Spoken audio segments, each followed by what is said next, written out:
신년 주일 예배 가운데 주님 이 가운데 말씀하여 주시고 올 한 해 교회를 향하신 전체 공동체를 향해 주님의 말씀을 나눌 때 성령님 함께하여 주시고 역사하여 주시옵소서. 오늘 한 해 동안 재정적인 풍성함을 허락하여 주시고 만약 형제들 자매들 가운데 재정적 어려움 없도록 주님 재정적인 큰 은혜를 모든 성도들 가운데 부어주시옵소서. 감사합니다. 주님 예수님의 이름으로 기도했습니다. 네. 오늘 설교 제목은요 2014년 글로벌 비전 교회를 향한 비전의 말씀입니다. 약속의 말씀. 우리 경빈 형제가 만들었는데 한번 읽어볼까요? 시작. 볼지어다 내가 내 앞에 열린 문을 두었으되 그들이 받을 사람이 없으리라. 다시 한번 읽겠습니다. 시작. 볼지어다 내가 내 앞에 열린 문을 두었을 때 능히 받을 사람이 없으리라. 아멘. 요한계시록 3장 8절 말씀 전반부입니다. 3주 전 토요일날 토요 찬양 예배를 준비하면서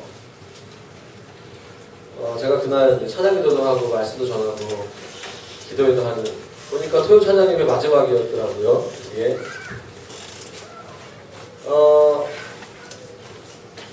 그 한 2주 전부터 경빈 형제 왔어요? 저한테 원사님 2014년 약속의 말씀은 뭡니까? 저한테 계속 물어보는데 아직 없는데 아직 잘 모르겠는데 작년에는 그 사랑하라에 대한 말씀이었잖아요. 그런 말씀이었는데 그때 이제 교육자 모임에서 트렌즈에서 같이 커피 마시면서 그 말씀에 대한 감동이 있어가지고 함께 정했어요. 근데 올해는 저도 막 정신이 없고 바쁘고 여러 가지 일정들 때문에 많이 기도도 못하고 좀 올해 2014년도에 대한 준비를 많이 못했던 것 같아요. 그래서 빨리 보내줘야 되겠다. 플랜카드도 만들고 해야 되고 이렇게 할 게 있기 때문에 그래서 그날 유난히 좀 부담이 있어가지고 예배를 위해서 기도하는데 사실은 떠올랐던 단어가 열린 문이었습니다.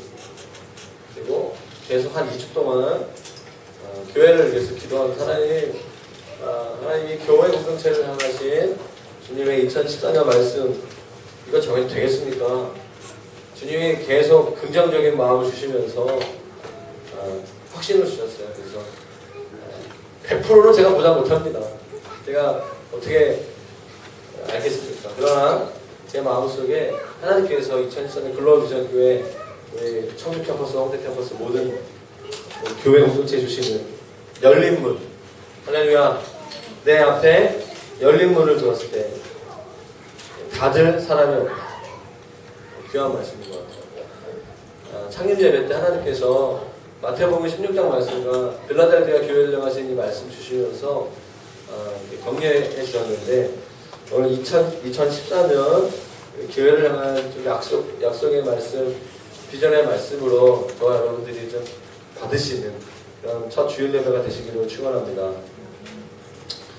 표준 세 번째 말씀으로 보면요, 우리 8절 말씀에 이거 보시면서 한 번씩 보시면 좋을 것 같습니다. 이렇게 얘기하고 있습니다.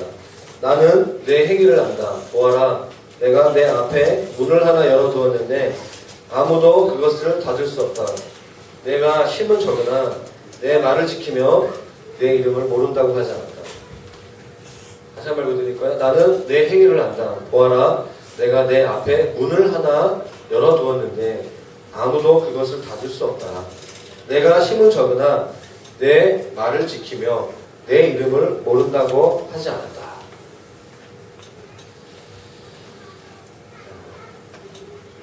오늘 요한계시록 3장 8절 말씀 가지고 제가 세 가지에 대한 말씀을 열린 문이 어떻게 임하는가에 대한 말씀을 나누기를 원하는데요. 첫 번째, 열린 문. 어떻게 보면 다른 번역들은, 다른 병행 구절들은 하늘의 문이라고 얘기도 하고요. 그렇습니다. 열린 문은 어떻게 임하는가. 오늘 3장 8절 말씀에 힌트가 있습니다. 내 힘은 비록 미약하지만 너가 내 말을 지켰다. 여러분 이렇게 카톨릭에서 쓰는 공동번역이라는 성경에 보면 더 구체적으로 나와 있어요. 나는 내가 한 일을 잘 알고 있다. 내 힘은 비록 미약하지만 너는 내 말을 지켰을 때 나를 모른다고 부인한 일이 없다. 접속사가 중요한데 그러므로 나는 이제 너를 위하여 문을 열어놓았다. 그리고 아무도 그 문을 닫을 수 없다. 힘이 없지만 내 말을 지켰다라고 얘기했어요. 나를 모른다고 부인하지 않았다라고 얘기했어요. 적은 능력에도 불구하고 하나님의 말씀에 순종할 때 열린 문이 임하는 것입니다. 하늘의 문이 열리는 우리의 삶에 아무도 우리의 앞길을 막을 수 없는 하나님 나라 관점에서 하나님이 우리의 삶을 형통케 하시고 번영케 하시고 축복하게 하실 때 우리의 삶의 원리가 있는데 그것은 뭐냐면 하나님 말씀에 순종하는 것입니다. 믿으십니까? 하나님 말씀에 순종할 때 하늘의 문이 열립니다. 더 크게 임하는 거죠. 힘은 미약하지만 주님의 말씀을 지키고 부인하지 않는 모습을 주님께서 보셨다라고 말씀하고 있습니다. 첫 번째 하늘의 문이 열린 문을 경험하는 이 오늘 본문의 말씀은 저희 교회가 지난 3년 동안 우리가 순종하면서 적은 능력이지만 저희 교회 모든 성도분들이 우리의 삶과 사역 가운데 순종하며 왔기 때문에 하나님께서 이제 2014년도에는 이 교회 사역 가운데 축복과 사역의 문들과 여러 가지 재정과 여러 가지 모든 것들을 돌파하고 문을 여시는 그런 해가 될 것으로 믿습니다. 왜냐하면 말씀에도 나와 있을 뿐만 아니라 지난 한 몇 개월 동안에 저희 교회에 방문하시고 저희 교회를 위한 중보하시는 많은 분들이 다 그렇게 됐어요. 한 분도 빠지지 않고 2014년도에 하나님께서 글로비전 교회를 통하여 이제는 단순히 기도하고 교회를 세우는 차원이 아니라 좀 더 넓고 깊은 차원으로 나아가는 사람들이 여러 가지 모습으로 하나님께 준비된 사람들이 몰려올 뿐만 아니라 그들의 삶을 통해서 또 다른 사역의 문들이 열리는 그런 시즌이 될 거라고 기도하시고 예언적으로 이렇게 말씀하시는 많은 분들이 그렇게 얘기해 주셨어요. 저도 마음속에 그런 감동이 있습니다. 여러분 기대하십니까? 여러분 기대하세요? 네. 그래서 지난 겨울 수련을 통해서 어제까지 겨울 수련을 통해서 참 우리 많은 성도들이 순종하는 삶, 헌신적인 삶을 살았다라는 것들을 상징적으로 어저께도 마지막에 이제 격려하고 축복했지만 것들을 보게 되었습니다. 여러분 가정교회를 전환하는데요. 가정교회에서 중요한 것은 삶이에요. 삶의 변화가 중요한 것입니다. 그래서 올해부터 저희가 하나님께서 은혜를 주셨던 토요 찬양 예배에 굉장히 기름 부으셨다고 저는 믿는데 그걸 과감하게 수요일날로 바꿨어요. 그러니까 저희도 알거든요. 토요일날 모이는 것이 토요일날 정착시키는데 거의 1년가량 걸렸고 지난 한 1년 정도 지난해까지 굉장히 은혜가 많이 있었어요. 그래서 어떤 성도들은 이 교회에서 가장 하나님의 인재를 경험하는 게 언제냐, 소그룹이냐, 주일 예배냐, 토요 예배냐 했을 때 토요 예배다라고 말하는 사람들이 3분의 1 이상 가량 되는 많은 사람들이었습니다. 그래서 여러 가지 진통들이 있었어요. 그런데 그럼에도 불구하고 왜 요일을 바꿨냐면 리더 모임 때, 목자 모임 때 얘기를 많이 했는데요. 주일 예배에 모이고 말씀을 듣고 말씀을 깨닫는 것을 나누는 모임이 셀 모임이 아니라는 거죠. 그 주일 예배 때 들려준 말씀, 그리고 매일마다 큐티라든가 말씀 통독이라든가 말씀을 암송한다든가 하는 개인적으로 기도하면서 받은 그 말씀들을 가지고 삶의 현장 속에서, 캠퍼스에서, 또 직장에서, 세상 속에서 어떠한 삶을 살았는가를 나누는 것이 가정교회라는 거예요. 우리 지금까지 2년, 3년 동안에 우리 교회의 셀 모임은 주로 작년 셀 같은 경우 한두 개 말고는 주로 주일 예배 이후에 모였습니다. 그래서 우리의 나눔의 포인트는 그 말씀을 내가 얼마나 은혜 받았다. 그렇잖아요. 말씀을 은혜 받은 것들, 주로 내가 듣기에 좋은 말씀, 또 아니면 내가 회개했던 것들, 내가 격려받은 것들, 그 말씀을 나누는 것이 셀 모임의 포인트였습니다. 근데 우리부터 굉장히 중요한 변화는요, 이 일주일의 시작이라는 그 주의 날, 로즈데이, 여러분, 주일은 일요일이 아니에요. 그리스도인들은 일요일을 말하면 안 됩니다. 주일이라고 말해야 돼요. 말부터 바뀌어야 돼요. 주의 날입니다. 오늘이 시작이에요. 일주일의 시작인 것입니다.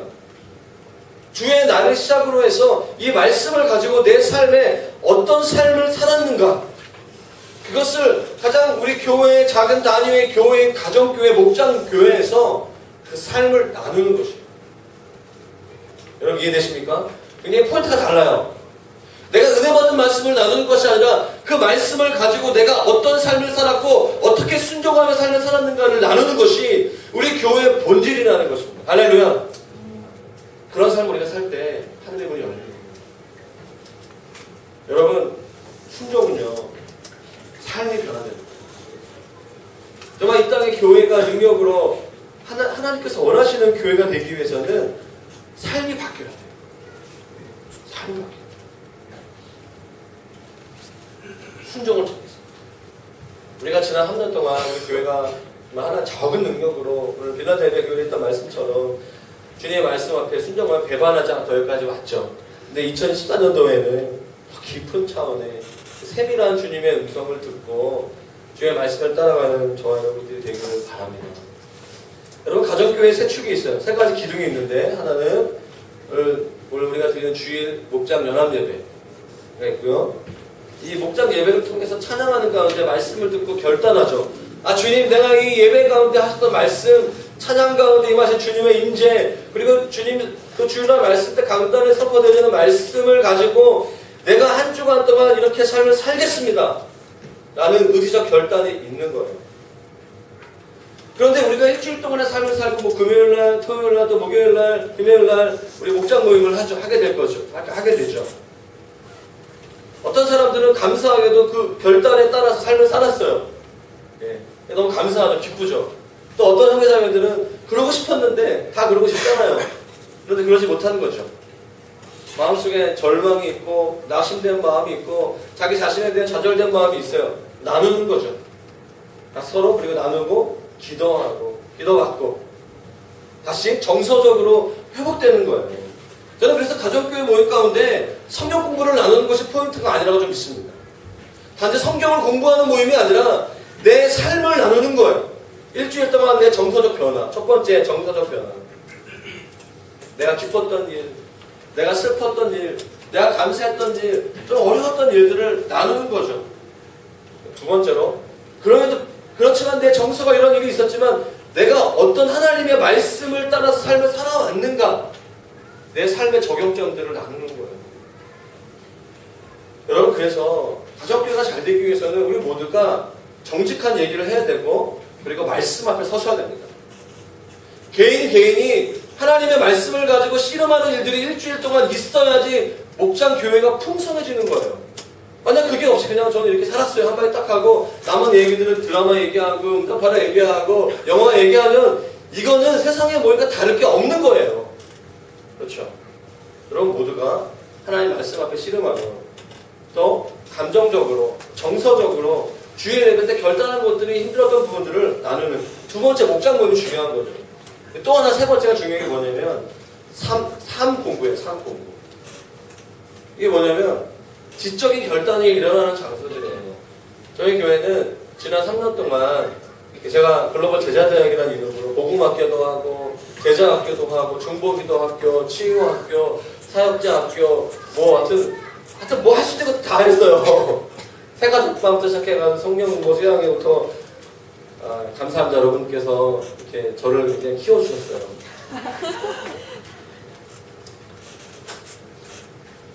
근데 올해부터는 가족끼리 전환하면서 이것저것 자지고는 다 그만두고 하나만 하자.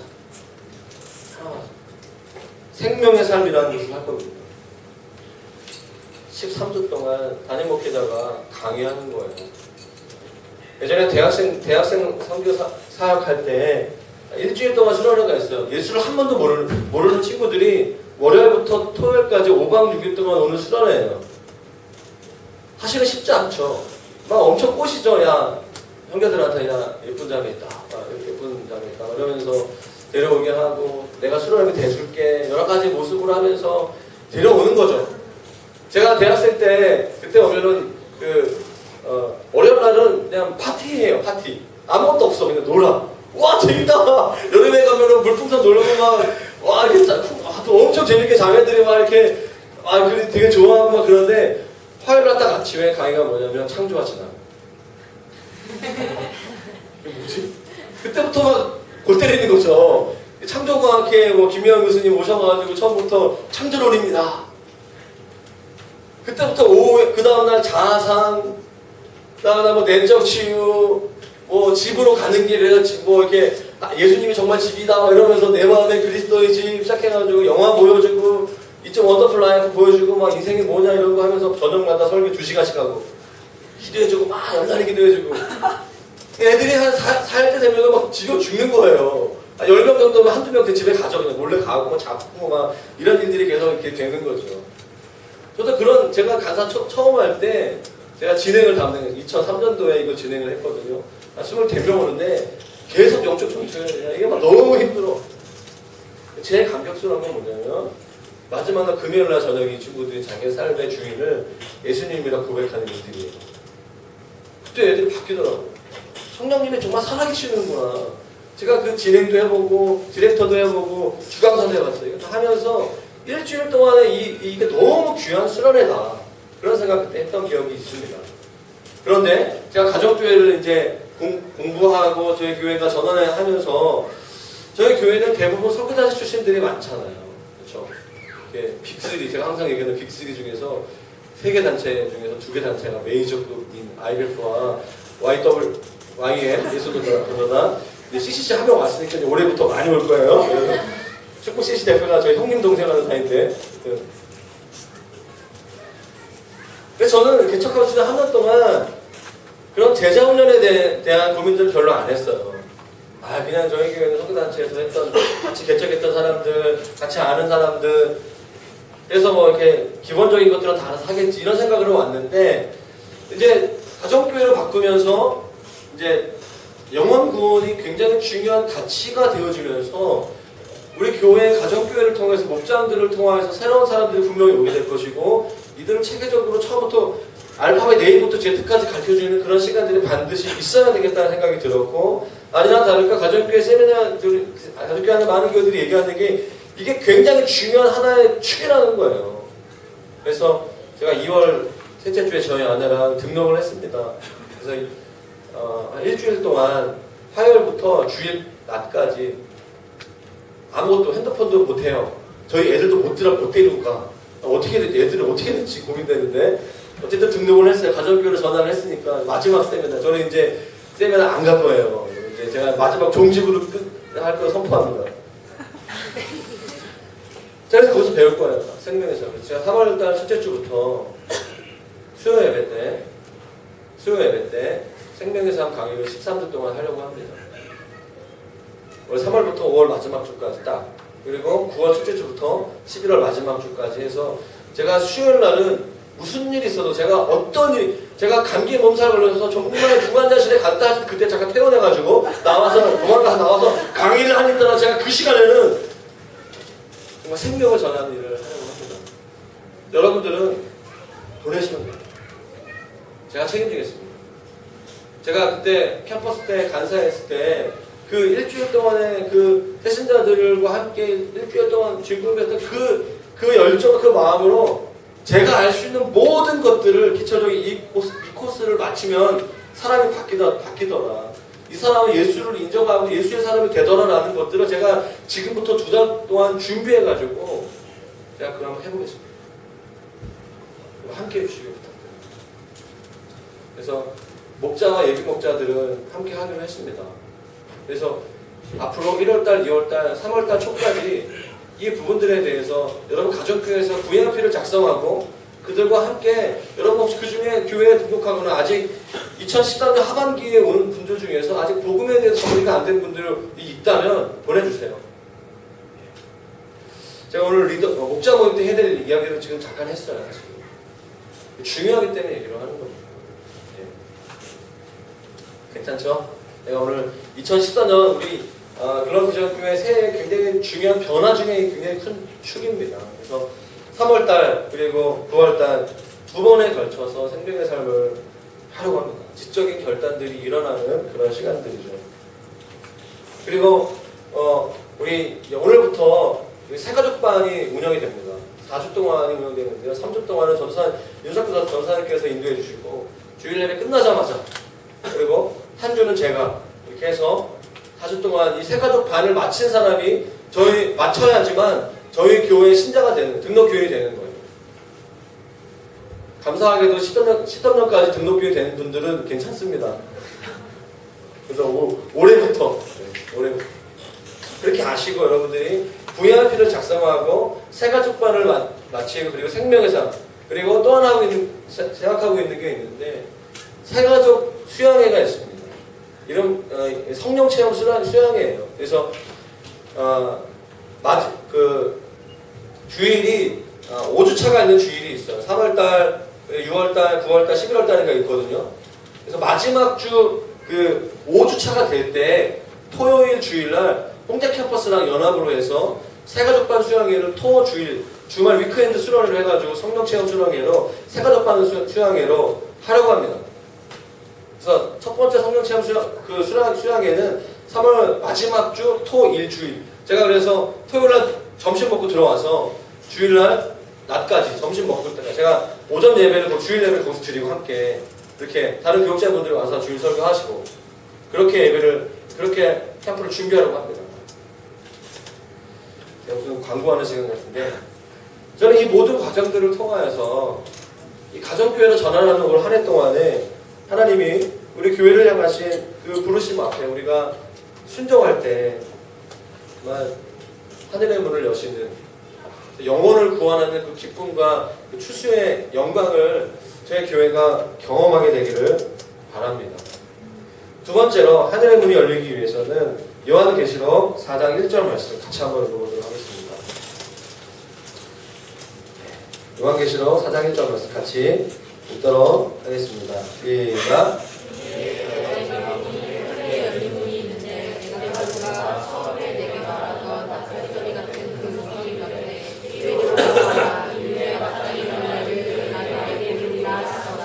요한의 환상이죠. 내가 보니 하늘에 열린 문이 있다라고 읽고 있습니다. 거기서 음성이 들리는 거죠. 이리로 올라와라. 요한계시록 4장은 예배의 영광에 대해서 얘기하고 있는 말씀입니다. 예배에 대한 말씀입니다. 이리로 올라와라. 그 문을 통과해서 하늘의 천상의 예배에 대한 얘기예요. 하늘의 예배가 천군과 천사가 어떻게 예수 그리스도의 보좌를 향하여서 예배하는가. 엄청난 감격의 예배에 대한 말씀이 요한계시록 4장에 대한 거예요.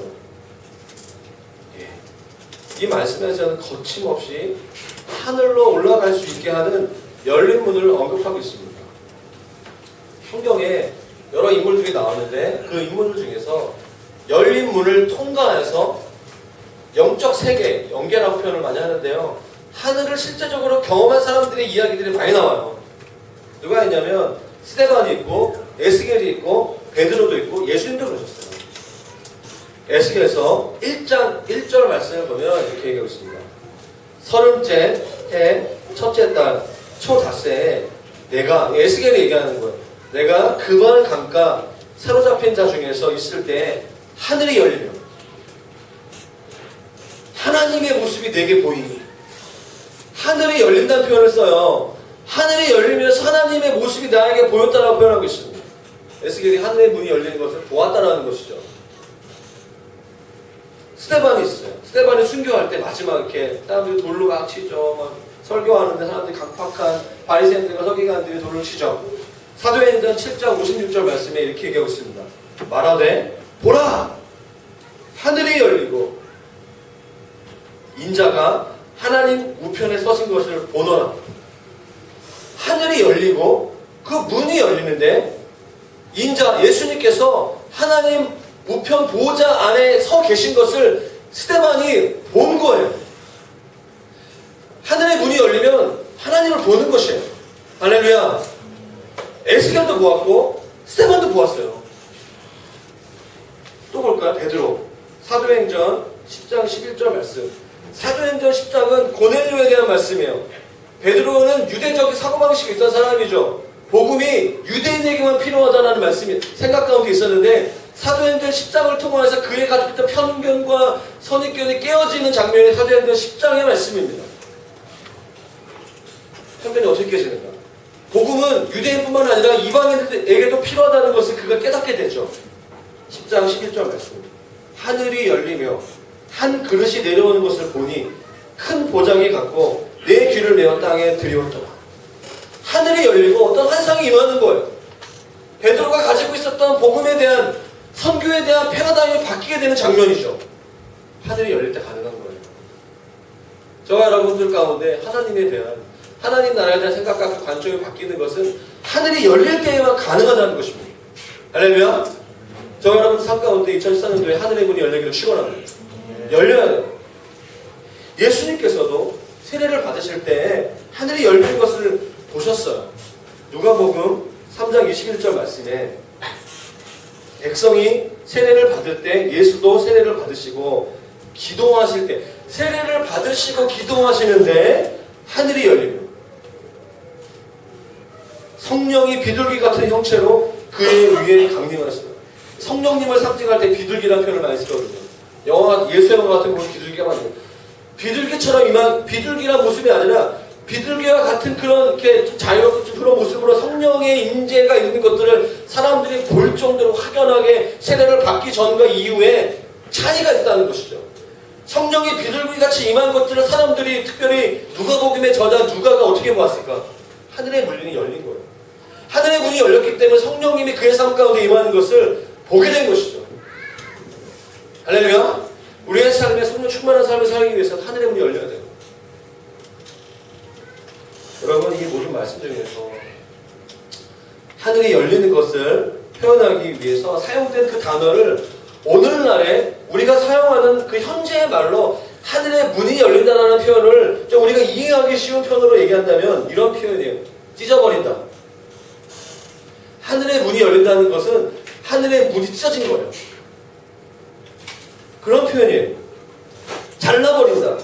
부수어진다. 분리된다. 열다. 찢기다. 찢기게 되다. 이런 뜻이에요.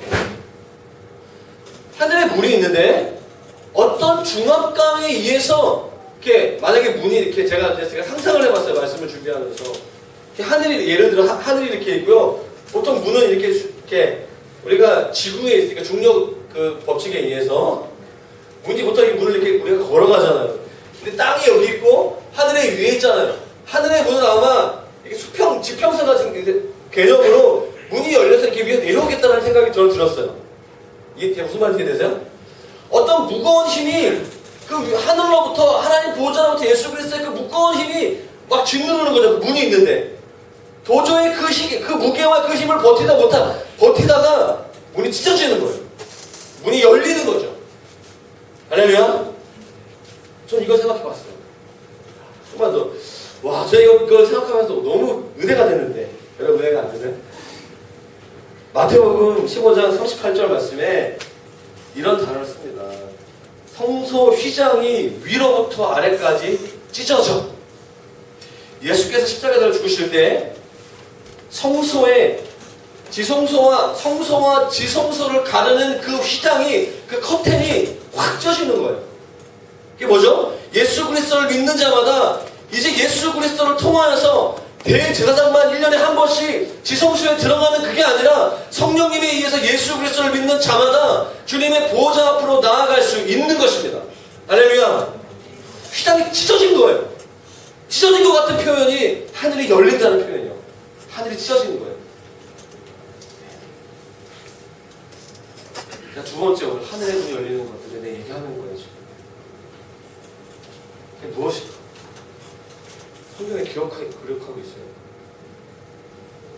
어떻게 하면 하나님께서 우리의 삶 가운데 인생에 열린 것, 교회의 열린 문을 주실 것입니다.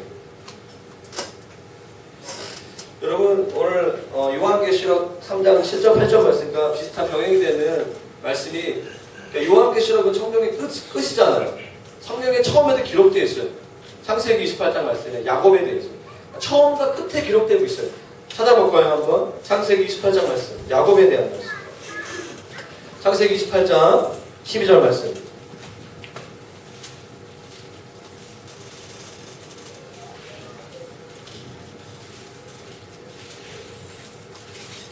네.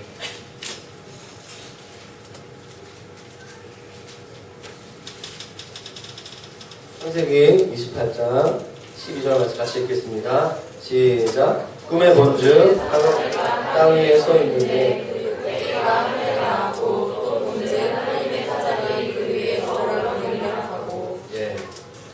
야곱이 베델은 하나님과의 만남의 장소죠. 베델에서 꿈을 꿨는데요. 사다리가 있는 거예요. 사다리가 있어요. 땅 위에 있고 그 사다리의 끝에 하늘에 닿았어요. 그래서 거기에 왔다 갔다 하는 거죠. 올람내리하는 것을 본 거죠. 16절 말씀에 야곱이 잠에 깨어 이르되 여호와께서 과연 여기 계시거늘 내가 알지 못하였도다. 이에 두려워하여 이르되 두렵도다. 이곳이요 이곳은 다름 아닌 하나님의 집이요. 뭐죠? 이는 하늘의 문입니다. 여러분 성경에 처음에 창세기 기록된 그 야곱이 하나님을 만났던 그 장소 베델은요 하늘의 문이 열리는 장소의 상징적 의미가 베델이에요. 오늘 여러분 가운데 베델이 회복되기를 축원합니다. 여기가 하나님의 집이다. 여기가 하늘의 문이라는 것. 하늘로 향하는 사닥다리가 있는 거예요. 천사들이 왕래하는 거죠. 하나님을 만났다는 것이에요. 여러분 하나님은 이 시대에 하나님의 열정이 뭔지 아세요? 하나님은 신랑 되신 하나님은 신부된 그리스도인들이 열린 하늘로 올라오기를 원하세요. 아멘? 신부들이 하나님이 계시는 그 천상의 세계로 올라오기를 원하신다는 거예요. 그리고 더 나아가서 그들이 하나님의 영광과 임재를 경험하고 그 하늘의 임재가 이 땅 가운데 실제적으로 임하는 것을 원하신다는 거예요. 그 임재를 문반하기를 원하시는 거예요. 제가 좋아하는 단어가 있어요. 영광의 문반자. 하나님의 임재와 하나님의 영광을 문반하는 거예요.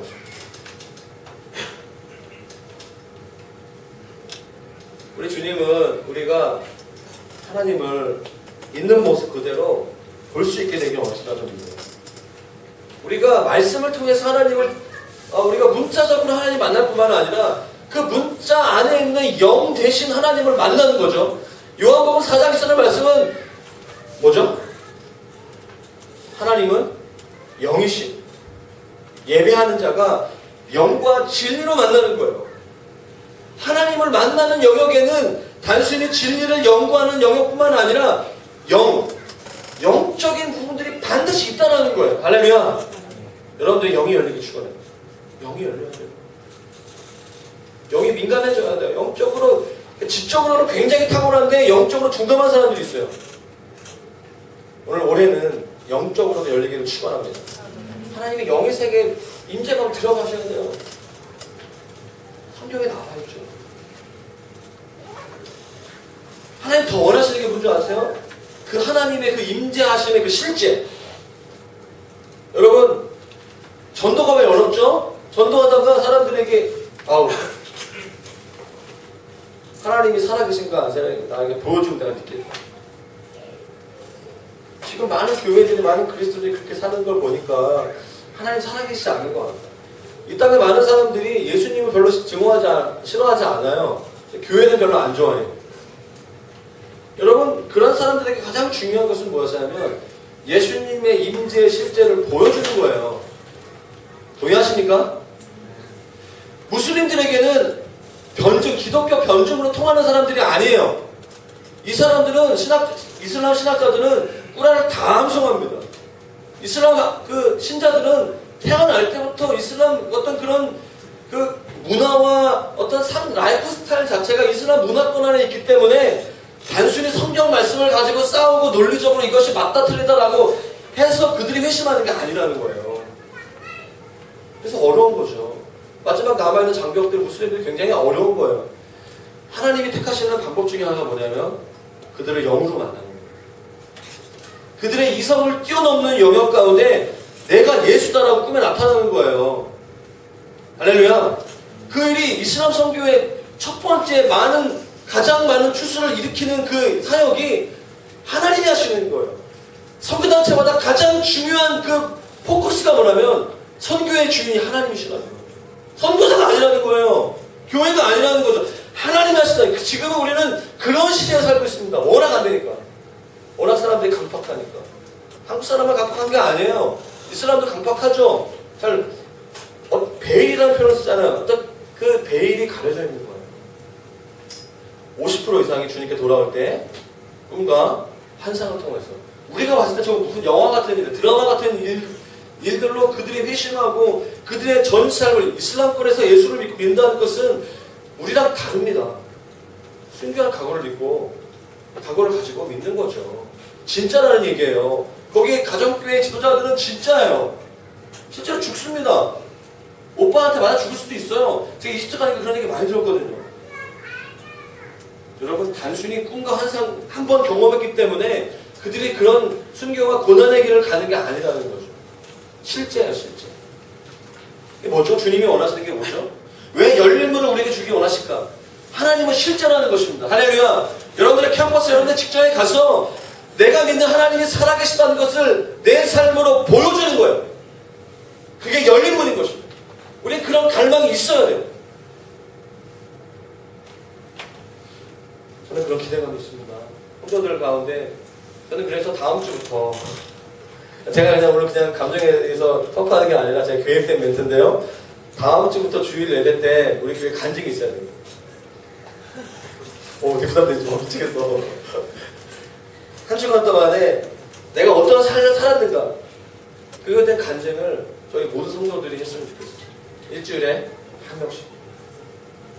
1년에 한 번은 하는 거예요. 이거 50명 되니까. 준비하시고. 순서가 좀 아무튼 목자들 먼저 할 수 있겠죠? 아니면 다음에는 그래요. 그래서. 아니면 그 목장별로 순서를 저는 목자가 하든 예비 목자가 하든 누가 하든 상관없이 그냥 돌아가면서. 아니면 정말 더 좋은 거는 그냥 홈페이지라든가 어디에 올리는 거 내가 하겠다고. 저는 그 삶의 메시지가 다 저는 믿어요. 저도 전사님도 설교 너무 많이 해요. 이번 주에 설교 한 5번 했는데 6번 했어요. 저도 힘들고 여러분도 힘들 수 있어요. 근데 여러분 같은 성도들이 일주일 동안 말씀을 가지고 그런 하늘의 문을 열었던 그런 일들을 이야기할 때 격려가 되고 도전이 되고 새로운 기름부심이 임하는 것이라 저는 믿습니다. 다음 주부터 간증합니다. 제가 이거 준비된 멘트입니다. 혹시 오해하실까봐 그냥 던지는 게 아니라 준비된 멘트입니다. 여러분 오늘 창세기에 나와 있는 야곱이 열린 하늘을 어떻게 경험했는가 주의 깊게 보시길 바랍니다. 야곱이 돌을 베고 잠자고 있었어요. 여러분 성경에서 돌은요 언약을 상징합니다. 잠을 자고 있다는 것은 자신을 방어하지 않는. 여러분 잠자면서 방어하는 사람 있어요? 무슨 무협영화라든가 그런 이렇게 요즘에 이렇게 첩보영 같은 거 보면 그런 사람 가끔 있는데 우리 모두는 무장해제하죠. 특별히 자매들이 이렇게 화장하고 이렇게 되게 도도하게 하지만 다 결혼하면 옆에서 코드 걸고 막 이렇게 아닌 사람도 물론 있겠지만 저희 안에는 안 그럽니다. 예. 자, 잠을 자고 있는 시간 자신을 방어하지 않고 그냥 이렇게 편안하게 잠을 자죠. 야곱은 언약의 상징인 그 돌베개에 누워서 잠을 자고 있어요. 자기가 한 거는 그냥 언약 안에서 쉬고 있었어요. 안식하고 있었어요. 하나님이 꿈을 통해서 하늘의 문을 여시거든요. 저는 이 상태가 굉장히 중요한 인사이트가 저는 있다고 좀 믿어요. 네. 하늘의 문을 자신이 열려고 할 때 열리는 것이 아니라 인간적인 힘이나 노력으로 열 수 있는 것이 아니라고 주님께서 말씀하시는 거죠. 오히려 하나님께서 이 언약의 아들인 야곱을 위해서 하나님이 직접 친히 일하신 것을, 저는 우리의 좀 기도가 이제 2014년도를 넘어가면서 우리가 하나님께 막 이렇게 구하고 하는 것뿐만 아니라 더 나아가서 듣는 기도, 머무는 기도. 어떤 사람들은 그 소킹이라고 하는 SOAking, 스며드는 기도. 이게 소킹이 그런 게 아니라 이렇게 깊이 침잠해서 하나님 앞에 머무는 기도. 저도 몇 개월 전부터 그냥 이렇게 찬양 틀어놓고 집에 누워서 앉아서 주님을 생각하고 묵상하는 기도들을 좀 많이 하기 시작했어요. 물론 때때로 집회 인도하거나 할 때는 부르짖는 기도도 하지만 대부분은 요즘에 그냥 이렇게 찬양 틀어놓고 기도하는 시간들이 많은 것 같아요. 그러니까 저와 저희 아내, 특별히 저희 아내에게 내는 올해 1년 동안 좀 더 그 주님 앞에 머물고 거하는, 그래서 다음 단계로 가는 그런 시간들에 대해서 말씀하셨습니다. 사랑하는 여러분, 저희 교회는 가정교회라는 한 축을 가지고 또는 또 기도의 집, 제가 그저께 설교했던 것처럼 흩어지는 기도의 집, 그리고 모이는 기도의 집. 이런 멀티사이트 처치는요, 그런 제가 이해하기로는 가정교회가 모인 그 교회가 하나의 캠퍼스가 되는 거죠. 홍대 캠퍼스가 되는 거죠. 저도 홍대 캠퍼스에 그 공식적인 이름은 홍대 글로벌적 홍대 캠퍼스 있겠지만, 제가 믿기로는 사실은 그 캠퍼스, 그 교회를 이끄는 그 DNA와 그 본질은 양화지 기도의 집이에요. 저는 이제 우리 여러분들도 좀 어색하고 좀 그럴 수 있겠지만, 우리 글로벌적인 여러분들의 이 교회 이름은 청주 캠퍼스예요. 좀 받아들이기 힘들 수 있어요. 굳이 평생 안 해도 돼요. 근데 홍대 캠퍼스는 이미 홍대 캠퍼스라는 이름으로 시작됐기 때문에 글로벌 비전교회는 잘 얘기를 안 해. 그냥 홍대 캠퍼스에 오신 여러분들 환영합니다. 그래서 교회 이름이 홍대 캠퍼스 같은 착각이 될 정도로 그렇게 많이 얘기를 해요. 그래서 홍대에서 오신 분들은 다 이게 청주 캠퍼스 얘기 자연스럽게 하잖아요. 여러분들도 그런 패러다임이 있었으면 좋겠습니다. 각 가정교회가 모여서 주일 목장 연합 예배를 드리는 그것이 바로 청주 기도의 집인 거예요. 저는 그런 패러다임과 그런 목회 철학을 가지고 교회를 세워가고 있는 거예요. 여러분 좀 이해가 되세요? 두 가지가 있는 거예요. 우리는 가정교회를 세우고 또 함께 모여서 전체 연합으로 들여서 주님을 예배하고 주님 앞에 나아갈 때 우리 교회뿐만 아니라 이 도시와 열방을 위한 그런 기도의 집, 만민을 위한 기도의 집으로 우리가 나아가는 것입니다. 할렐루야.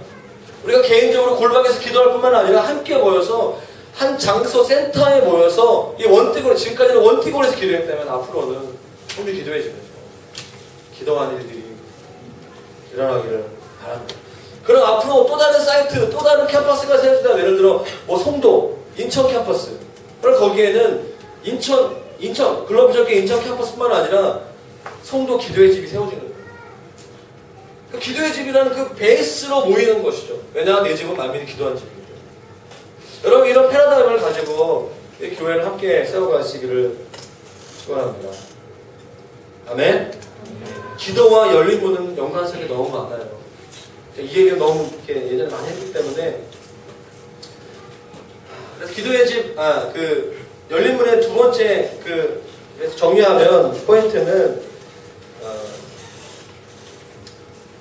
하나님께서 그 하늘의 그 문을 찢으시는데 성도들의 기도 소리, 성도들의 그 예배를 들으시고 주님이 그 문을 여시는 거예요. 너희가 땅에서 매면 매일 것이요 땅에서 풀면 풀리리라. 이 매고 푸는 것이 언락이에요. 그 문을 열고 닫는 그 일이 사실은 하늘의 보호자의 허락이 있어야 되지만 그 시작이 땅이라는 얘기예요. 할렐루야. 그 시작이 교회라는 얘기예요. 하늘의 문은 연 열쇠는 하나님은 이미 준비가 되셨다는 거예요. 땅이, 교회가, 그리스도인들이 그것을 열기를 원하는가, 다시 말하면 기도하기를 원하는가, 기도의 집을 세운가에 따라서 주님은 이미 충분히 준비가 되신 분이십니다. 할렐루야. 우리가 기도하는 거예요. 교회가 이 땅에서 그 문을 여는 것입니다. 하나님이 그 엄청난 그 영적인 그 프레셔를 주시면서 그 문을 활짝 여시는 것입니다.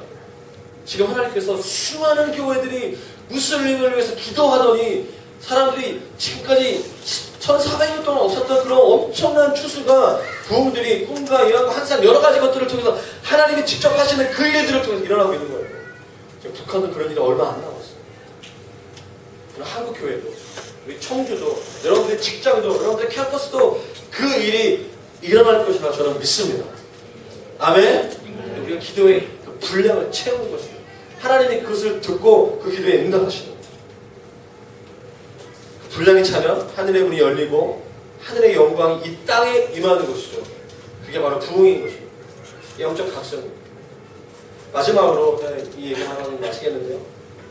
세 번째 열린 문은 위임을 통해서 온다고 했습니다. 리더십을 위임할 때 열린 문이 온다. 사도행전 6장을 좀 펴시기를 원하는데요. 자, 혹시 앞으로 오시면 잠깐 꺼주시면 이 뜨거운 게 올라오는 것 같아요. 처음에 차분하게 설교를 시작했는데 점점 사도행전 6장인데요.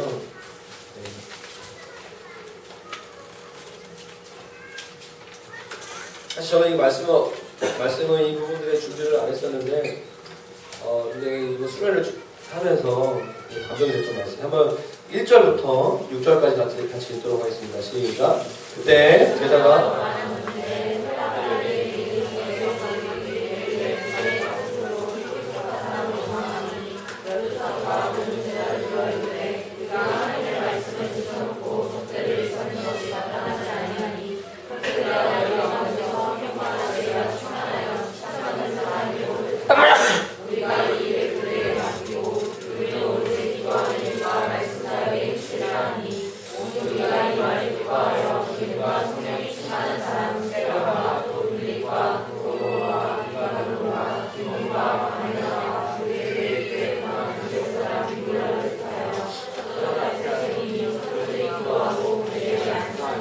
이 상황 좀 이해되시죠?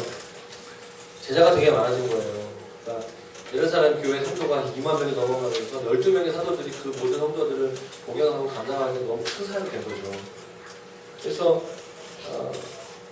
내일에 그 유대인들이 헬라파 유대인들이 구제에 빠짐으로 12사도가 이걸 보니까 너무 이게 사역이 방대하고 질서가 없는 모습을 보니까 2절 말씀에 우리가 하나님의 말씀을 제쳐놓고 말씀보다 미니스트리가 더 많아지는 건 하나님이 원하시는 것이 아니에요.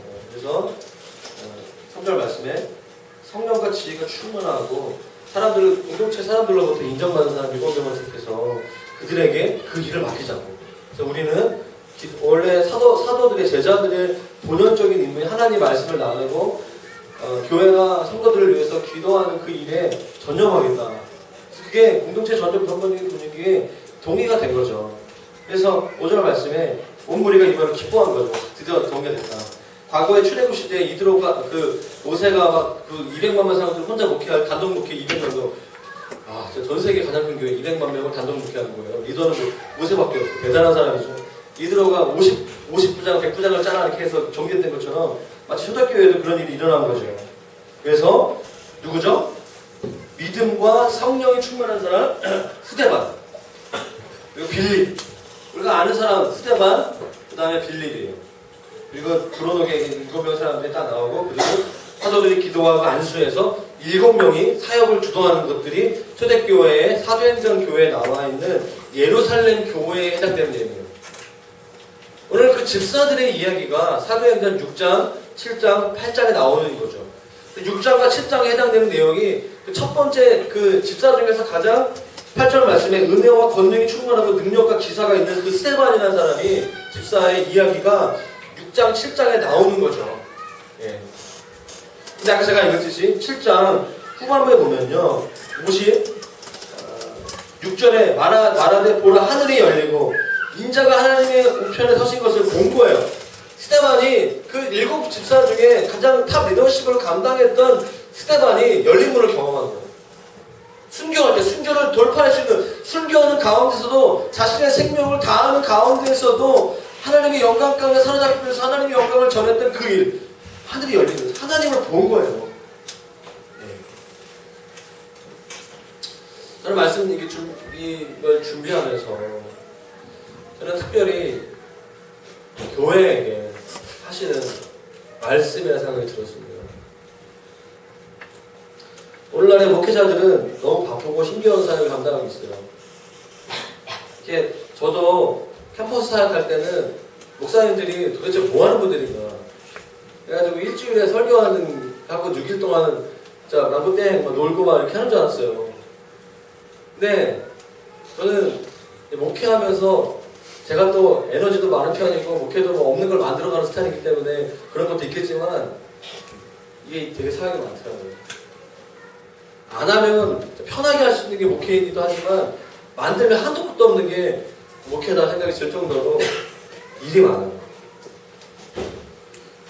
신방과 예배 준비와 그리고 행정적인 일들이 개척 처음 할 때에 비해서 지금은 굉장히 제가 너무 복잡해요. 특별히 멀티 사이트를 하면서 정말 저는 머리가 터질 것 같아요. 이걸 어떻게 맞춰야 되는가. 너무 행정적인 일들을 할 때 저도 이거 어떻게 해야 되는가 고민할 때가 너무나 많이 있습니다. 그런데요, 평신도들이 맡아야 하는 사역까지 욕심에 의해서 사역하는 경우가 많은 것 같아요. 오늘 본문의 사도들은 기도와 말씀 전하는 일에 전념하였지만 지금의 목회자들은 설교와 기도 이외에 봉사하고 사역하고 신방하고 위로하고 작은 각종 축하 잔치에 가는 모든 집례하는 것까지 정신없이 살고 있습니다. 갖가지 일로 바빠서 본연의 업무를 제대로 감당할 수 없을 때가 많아요. 그럼에도 불구하고 집사님들에게, 평신도들에게 믿지 못하는 거예요. 사역을 못 맡기는 거죠. 여러분, 오늘 주보를 보시면 가운데 저희 그 목자들이 지금 목자들이 필독서를 하고 있는 한일과 넘치는 가정교회 책 중간에 보면 가정교회 사명선언서를 이번 주에 목자 모임도 한번 보시기를 바랍니다. 정신이 중요하거든요. 근데 이것을 쓴 조태환 목사님께서 이 책에 이렇게 얘기하고 있어요. 종교개혁 당시 성도들의 손에 성경을 돌려주었지만 16세기 종교개혁을 통해서 오직 믿음으로 오직 성경으로 돌아갔지만 사역을 위임하진 않았어요. 성도들은 여전히 제사장적인 관점에서 모든 교회 일은 목회자가 하는 것이다. 나는 세상의 일을 감당하는 것이다 라는 이분법적인 생각들이 많이 있는 것이죠. 교회 일은 목사님 일, 전도사님 일, 내 일은 세상 일이라고 생각하는 거죠. 저는 이 책의 저자인 조태환 목사님과 100% 동의해요. 평신도들에게 사역을 위임하는 제2의 종교개혁이 이루어져야 한다고 생각합니다. 빌 베켐이라는 사람이 쓴 제2의 종교개혁 책에 이게 나와요. 두 번째 종교개혁, 진정한 의미의 개혁은 성도들에게 사역을 위임하는 거예요. 위임할 때 하늘의 문이 열리는 거죠. 사역을 사도들이 집사들에게 위임할 때 그 집사장이었던 그 스데반이 순교할 때 하늘이 열렸잖아요. 할렐루야. 목회자들에게만 하늘의 문이 열리는 게 아니라는 것이에요. 영광스러운 하나님의 일을 감당할 때 그들의 삶에 하늘의 문이 열리는 거예요. 목회자가 하는 일은요, 성도를 온전케 하고 준비시키는 일입니다. 저는 마지막 때 교회 안에 가장 강력한 영적인 전투 중에 하나가 뭐냐면 종교적인 영이에요. 여러분, 기독교는 종교가 아닙니다. 저를 보세요. 여러분, 기독교는 종교가 아닙니다. 기독교는 생명이에요. 있습니까? 많은 사람들이 기독교를 종교로 믿어요. 기독교는 관계입니다. 그래서 주일날 예배 드리는 것이 전부예요. 일은 목회자가 하는 거예요. 점점 갭이 점점 넓어 커지고 있어요. 교회가. 그런데 제가 이렇게 설교하는 저도요, 쉽지 않아요. 3년 목회했는데 제가 2014년도 사역을 국장들한테 넘기고 제가 빨려고 하니까 마음속에 여러 가지 마음들이 있어요. 기도해 주십시오. 정말 기도와 말씀으로 하나님 앞에 정말 하나님께서 이 시대 가운데 무엇을 말씀하십니까? 예언적으로, 사도적으로, 목회적으로 정말 탁월한 하나님의 말씀 사역자와 기도 사역자와 목양하는 사람이 될 수 있도록 기도해 주시기 부탁드려요. 아멘. 하나님께서 이 교회를 이 교회의 사역을 평신도에 여러분들에게 위임하기로 하십니다. 왜냐? 하늘의 문이 열리기 원하시는 거예요. 스데반에게 이랬던, 스데반이요 설교도 했어요. 스데반이 어느 사도 못지않은 능력과 기사를 많이 해겠어요.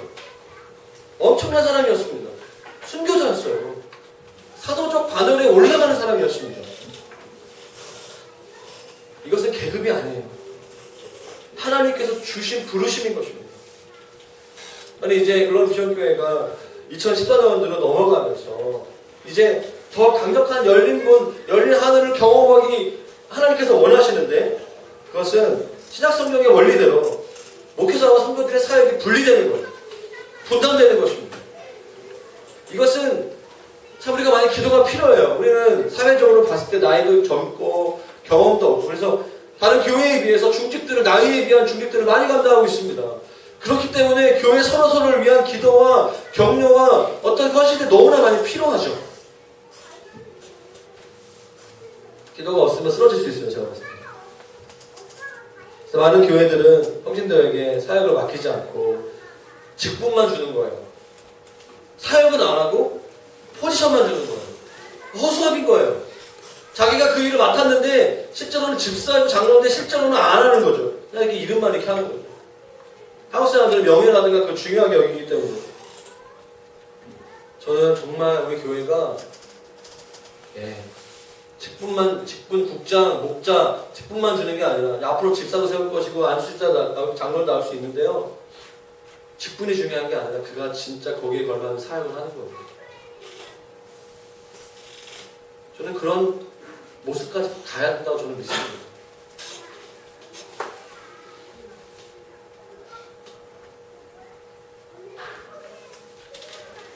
수많은 성도들이 할 일이 있어야 됩니다. 자신의 은사와 능력과 열정을 발산할 곳이 없어서 사회단체, 봉사활동에 그 열정을 쏟아부는 거죠.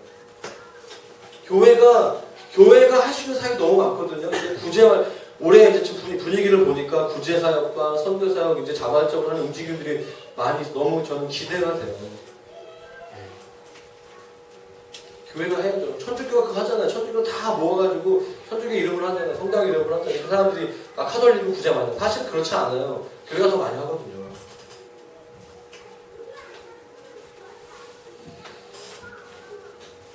평신도들이 영원 구원 사역과 이웃을 섬기는 사역에 헌신하게 되면 오늘 스데반이 했던 기적과 능력의 사역을 했던 것처럼 놀라운 기적의 역사가 일어날 줄로 믿습니다. 이웃을 섬기며 예수 그리스도에게 인도하고 예수님의 제자로 만드는 그런 일들. 그래서 우리 모든 형제자매들의 삶 가운데 하늘의 문이 열리는 그런 2014년 한 해가 되기를 주님으로 축원합니다. 세 번째, 위임을 통해서. 두 번째, 기도를 통해서. 첫 번째, 순종을 통해서. 하나님의 말씀의 삶을 살아가는 것을 통해서 우리의 삶에 하나님 나라의 하늘의 문이 열릴 것을 우리가 소망하면서 함께 기도하고 마쳤으면 좋겠습니다. 말씀을 생각하면서 같이 기도합시다. 우리의 개인의 삶에 특별히 이 글로벌 비전교회 이 교회 외에 또 삶의 변화, 순종을 위해서 하나님 우리에게 주시는 기도의 그 열쇠를 보여주는 그 일을 위해서 그리고 거룩한 팀 사역을 통하여서 목회자와 평신도가 정말 초대교회처럼 신학교의 본질처럼 같이 위임할 수 있는 그런 교회. 그래서 스데반에게 이랬던 하늘의 문이 모든 성도들의 평소 사역자들 가운데 임할 수 있도록 같이 시간에 한번 기도하고 마치겠습니다. 기도하겠습니다. 하나님 아버지, 이 시간 우리 함께 기도하며 나아갈 때 하나님 우리의 모든 삶 가운데 주의 말씀을 순종하고 삶을 살아갈 수 있는 그 은혜를 매일도록 주시옵소서.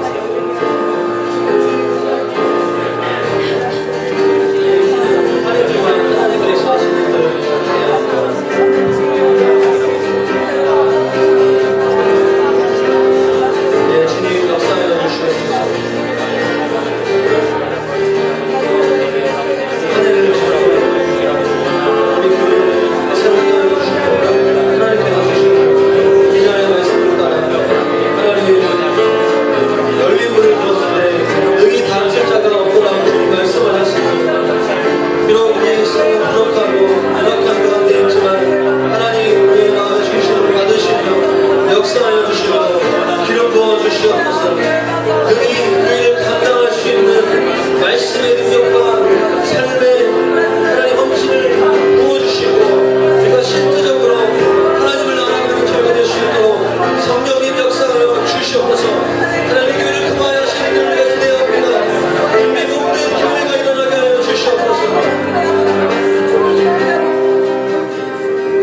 올 한 해를 주님께 올려드립니다. 오늘 말씀처럼 우리 앞에 열린 문을 허락하여 주시고 능히 닫을 자가 없음을 이 말씀을 가지고 선포하며 나아가는 저희 모든 교회와 성도들 될 수 있도록 주여 역사하여 주시옵소서. 감사하며 예수님의 이름으로 기도했습니다.